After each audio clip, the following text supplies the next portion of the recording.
திருவண்ணாமலையிலே சூட்சும ஜீவ சமாதியிலே இருந்து கொண்டு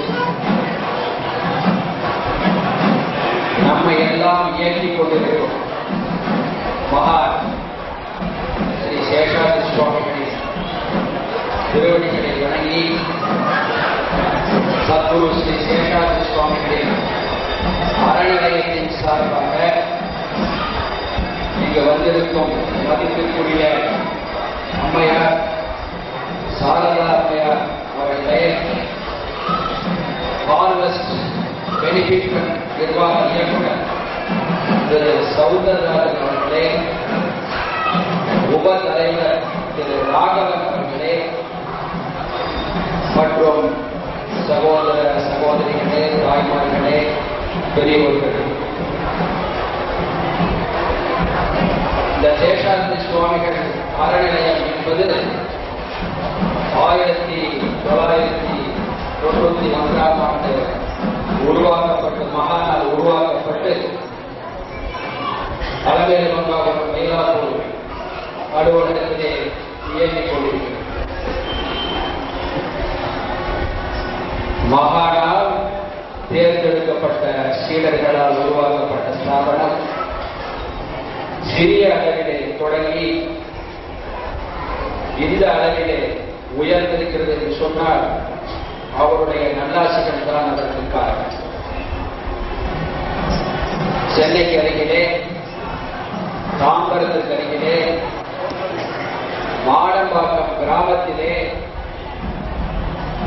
தேவபுரீஸ்வரர் ஆலயத்திற்கு எதிரிலே மகான் சித்தர்களுக்கும் அன்னை பராசக்திக்கும் குருவாயூர் கிருஷ்ணனுக்கும் 18 சித்தர்களுக்கும் உலக இயக்கத்திற்காக மகான் தேர்ந்தெடுத்த இடத்திலே ஆலயம் அமைக்க தீர்மானிக்கப்பட்டு வேலைகள் தொடங்கி பணிகள் தொடங்கி நடந்து கொண்டிருக்கின்றன.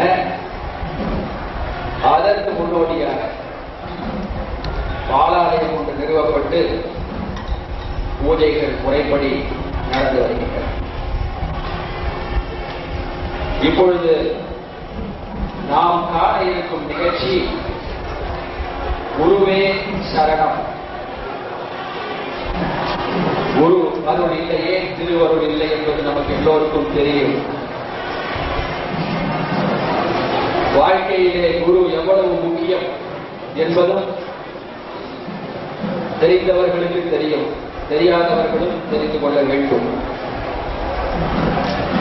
நமது மகான் ஸ்ரீ சேஷாத்ரி சுவாமிகளை பற்றி காஞ்சி பரமாச்சாரியார் அவர்கள் குறிப்பிட்டிருக்கிறார்கள். நாங்கள் வெளியிட்டிருக்கிற சேஷாத்ரி சுவாமிகள் மகாத்மியம் என்ற புத்தகத்திலே விவரமாக அதை பற்றி எழுதியிருக்கிறோம். நான் சேஷாத்ரி சுவாமிகள் போல் ஆவேன் என்று காஞ்சி பரமாச்சாரியார் அவர்கள் கேட்டிருக்கிறார் என்று சொன்னார். எந்த நிலையிலே மகான் இருந்திருக்கிறார் என்பதை நாம் உணர்ந்து பார்க்க வேண்டும். 3 பிரம்ம ஞானிகள் தான் குறிப்பிட்டிருக்கிறார்கள் சரித்திரத்திலே. சுகபிரம்மம், ஸ்ரீ சேஷாத்ரி பிரம்மம், சதாசிவ பிரம்மம். பிரம்ம ஞானிகள் என்பவர்கள் யார்? பிரம்மாவிற்கு என்ன சக்தி இருக்கிறதோ அதை விட 1000 மடங்கு சக்தி படைத்தவர்கள் பிரம்ம ஞானிகள். அஷ்டமாசத்தை அடைந்தவர்கள். உருவாக்க முடியும், ஒரு உயிரை சிருஷ்டி செய்ய முடியும், ஆயுளை விருத்தி செய்ய முடியும். எந்தெந்த நிலையிலே எந்தெந்த ஆன்மாக்களுக்கு எந்தெந்த சுகத்தை அளிக்க வேண்டுமோ அந்த நிலையிலே அவர்களால் அளிக்க முடியும். அற்புதங்கள் என்பது அனுபவத்தால் பெற முடியும். அப்படிப்பட்ட மகான் ஸ்ரீ சேஷாத்ரி சுவாமிகளின் வாழ்க்கை சரித்திரத்தை புத்தகத்தை படித்தால் 4.5 மணி நேரம் 5 மணி நேரம் ஆன்மீக புத்தகங்களை படிப்பது என்பது தற்காலத்திலே ஒரு ட்ரை சப்ஜெக்ட் என்று ஒதுக்கிவிடுகிறார்.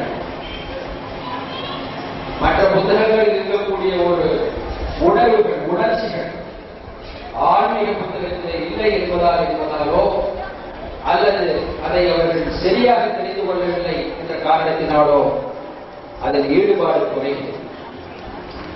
ஆனால் இந்த அறநிலையத்தின் கொள்கைகள் மகான் ஸ்ரீ சேஷாத்ரி சுவாமிகளை பற்றி உலகம் முழுவதும் தெரிந்து கொள்ள வேண்டும். ஒரு கால்களில் இருக்கக்கூடிய மூலிகை குட்டுக்களில் இருக்கக்கூடிய கிராமந்தோறும் இருக்கக்கூடியவர்கள் அனைத்து மக்களும் அவருடைய அருமை பெருமைகளை உணர வேண்டும் என்ற காரணத்தினாலே இந்த நாட்டிய நாடக நிகழ்ச்சி 2-3 மாதங்களாக அதுக்காக அரும்பாடுபட்டு அதை தயாரித்து மகானின் வாழ்க்கை சரித்திரத்தை 1.5 மணி நேரத்திலே எவ்வளவு எளிமையாகவும் உங்களுக்கு எல்லாம் புரியும் வகையிலும் செய்து கொடுக்க முடியுமோ அந்த அளவிலே இதை மகான் உருவாக்கி கொண்டிருக்கிறார் என்றுதான் சொல்ல வேண்டும். இதை நீங்கள் கவனித்து ஒரு வரியும் நீங்கள் தவறிவிட்டீர்கள் என்று சொன்னால் அந்த கதை உங்களுக்கு புரியாது. அதில் எழுதியிருக்கக்கூடிய வார்த்தைகளை அர்த்தங்களை நீங்கள் கவனித்து பார்க்க வேண்டும். அதற்காக இந்த மகாத்மியம் சேஷாத்ரி சுவாமிகள் மகாத்மியத்தை முதலில் ஆங்கிலத்தில் வெளியிட வேண்டும் என்ற உணர்வு ஏற்பட்ட பொழுது சாய்பாபா கோயிலுக்கு சென்று அடியேனிடம் ஜோதிட ஆலோசனை பெறுவதற்காக இந்து என்ற பெண்மணி வந்தால் மகானிடம் இருந்து வாழ்க்கை சரித்திரத்தை இவள் எழுதலாமே என்ற ஆணை பிறந்தது. அவளிடம் தெரிவித்த பொழுது அந்த தகுதி எனக்கு இல்லையே, என்னால் அதை எழுத முடியுமா? அப்படிப்பட்ட நிலையில ஒரு பெரிய மகானி ஒரு சித்த புருஷனின் வாழ்க்கை வரலாற்றை எழுதக்கூடிய தகுதி எனக்கு இருக்கிறதா என்றெல்லாம் கேட்ட பொழுது மகான் சொல்லிவிட்டார் என்று சொன்னால் அந்த உள்ளொளி கிளம்பும், உன்னால் முடியும் என்று அவள் அதை பொறுப்பாக எடுத்து செய்து கொடுத்தால் சேஷாத்ரி சுவாமிகளின் மகாத்மியம் ஆங்கிலத்திலே வெளியிட்டோம். அதையே சென்ற ஆண்டு தமிழாக்கம் செய்து இன்னும் சில நிகழ்ச்சிகளை அதில் சேர்த்து வெளியிட்டோம். இந்த வருடம் அருள்மணி மாலை என்ற எப்படி மகானை வழிபடுவது என்ற புத்தகத்தை வெளியிட்டோம். அந்த இந்து முறைப்படி நாட்டியம் பயின்றவர் தஞ்சாவூர் பெரியவர் கிட்டப்பா பிள்ளை அவர்கள் சென்ற ஆராதனை விழாவுக்கு வந்திருந்தார்கள். அவர்களிடம் முறைப்படி நாட்டியம் பயின்று ஒரு தெய்வீக நிலையிலே நாட்டியத்தை வியாபார பொருளாக இருந்தால் இறைவனுக்கு அர்ப்பணம் செய்து செய்ய வேண்டும் என்ற முறையிலே அந்த கலை பராமரிக்கப்பட வேண்டும் என்ற எண்ணத்திலே இந்த நாட்டிய நாடகத்தை உருவாக்கியிருக்கிறோம். நாட்டிய பாவங்களை இயக்கியிருப்பது இது. அதற்காக ஸ்ரீ சேஷாங்கிரி என்ற ஒரு கலை அமைப்பை உருவாக்கி அதன் சார்பிலே இந்த நாட்டிய நிகழ்ச்சி இப்பொழுது தொடங்கப்பட்டது. அதை நீங்கள் கவனமாக கவனித்து மகானுடைய சரித்திரத்தை கேட்கும் பொழுது நமது முன் ஜென்ம வினைகள் எல்லாம் அகலுகின்றன. ஒரு மகானின் சரித்திரத்தை கேட்டாலோ கேட்கும்படி செய்தாலோ அதற்கு உதவி செய்தாலோ பெரும் புண்ணியம் என்று சாஸ்திரங்கள் வர்ணிக்கின்றன. அப்படிப்பட்ட நிலையிலே அரும்பாடுபட்டு இந்த சேஷாஞ்சலி கலை அமைப்பின் சார்பாக இந்த நிகழ்ச்சி இப்பொழுது தொடங்க இருக்கிறது. இந்த நிகழ்ச்சியில் பங்கெடுத்துக் கொள்ளும் ஒருவரும் அனுபவபூர்வமாக மகானிடம் 2 கலந்து அந்த நிகழ்ச்சியை நடத்தி தர இருக்கிறார்கள். நான் இப்பொழுது இந்துவை உங்களுக்கு அறிமுகம் செய்து வைக்கிறேன். சேஷாஞ்சலி சார்பாக ஓரிரு வார்த்தைகள் பேசிய பிறகு ஒவ்வொரு கலைஞரையும் அறிமுகம் செய்து வைத்தாக வேண்டும். பிறகு நிகழ்ச்சி தொடரும். இப்பொழுது அதற்கு முன் மருதபரணி அவர்கள் இந்த அறநிலையத்தின் அரங்காவலர், காலம் சென்ற மருதகாசி அவர்களின் முதல்வர், நீங்கள் எல்லோரும் தொலைக்காட்சியில் பார்க்கிறீர்களே, அதற்கு டப்பிங் டைரக்டர் அவர்கள், நானும் அவர்களும் இணைந்து இந்த நாட்டிய நாடக நிகழ்ச்சியை எழுதியிருக்கிறோம். அவரை நான் அழைக்கிறேன். அவர் ஓரிரு வார்த்தைகள் மகானுடைய அனுபவங்களை சொன்ன பிறகு, இந்து பேசிய பிறகு, அறிமுகமான பிறகு இன்னும் 10 நிமிட நேரத்திலே எல்லாம் தொடரும். மருதபரணி அவர்கள்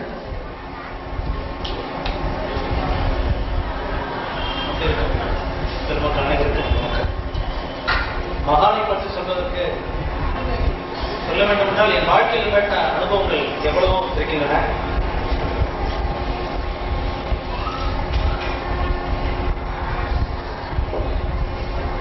இந்த பாடலை எழுது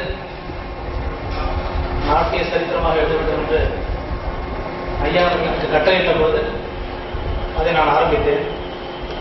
வீட்டில் எழுதலாம் என்றால் எத்தனையோ முறை முயற்சி முன்னால் எழுத முடியவில்லை. மகான் ஐயா திருப்படத்திற்கு சென்று அங்கேயே உட்கார்ந்து எழுத ஆரம்பித்தேன். ஒவ்வொரு முறையும் பல அனுபவங்கள் எனக்கு இது ஏற்பட்டது. அதை சொல்ல எப்படி சொல்வதென்று எனக்கு தெரியவில்லை. உள்ளமும் உயிரும் உருகி அழுது எனக்கு ஏற்பட்ட அனுபவங்களால் நான் பெற்ற பலன்கள். மகானின் ஈடுபாடு ஏற்பட்ட பிறகு என் வாழ்க்கையில் எவ்வளவோ ஏற்றங்களை நான் சந்தித்தேன். ஒன்றல்ல இரண்டல்ல. சொல்லிக்கொண்டே போனால் எவ்வளவோ சொல்லலாம். இப்பொழுது நிகழ்ச்சி ஆரம்பிக்க இருக்கிறது. ஐயா தொடர்வோம்.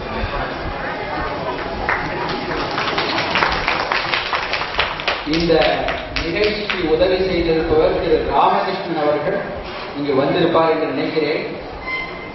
பல்லாவரத்திலே பெரிய கெமிக்கல் கம்பெனி வைத்து நடத்துபவர்.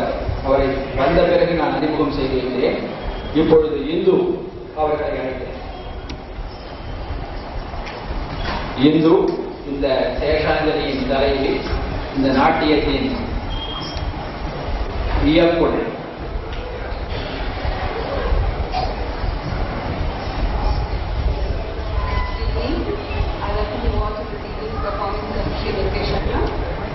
I'd like to specially welcome Mr. Sundararajan, Executive Director, Harvest Benefit Fund, Sharda teacher Sundriaka, who has always guided Sheshanjali, and Mr. Ramakrishnan, who has sponsored this program. I'll introduce the other artists performing with me today. Nattu Angam, Andanallur Subramaniam,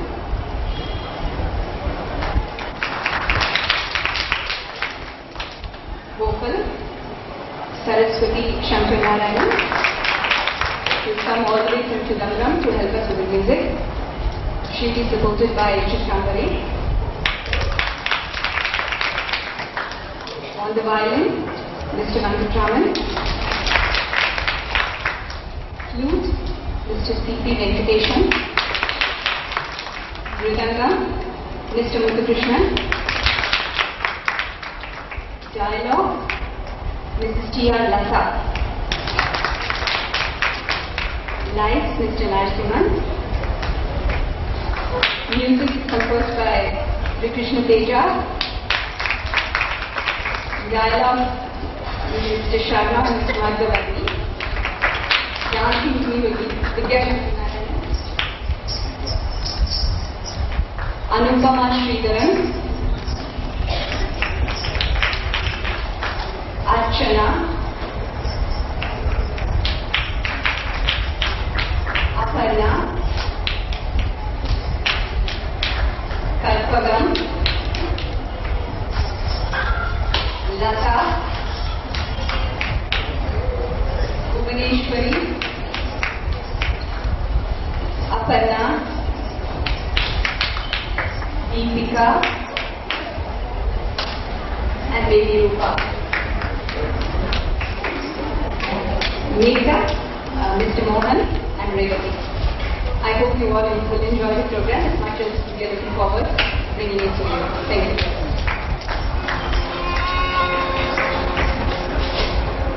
இப்பொழுது நிகழ்ச்சி தொடங்க இருக்கிறோம். நிகழ்ச்சி முடிந்த பிறகு சாரதா அம்மையார் அவர்கள் வந்திருக்கிறார்கள். அவர்கள் ஒரு வார்த்தைகள் பேச பேசுவார்கள். படித்த ஞானப்பழம், கலையிலே ஊறி போனவர், கலை தேர்ந்தவர், கலை வாணி. எவ்வளவு வயதானாலும் கலைஞர்கள் தான். கலை அவர்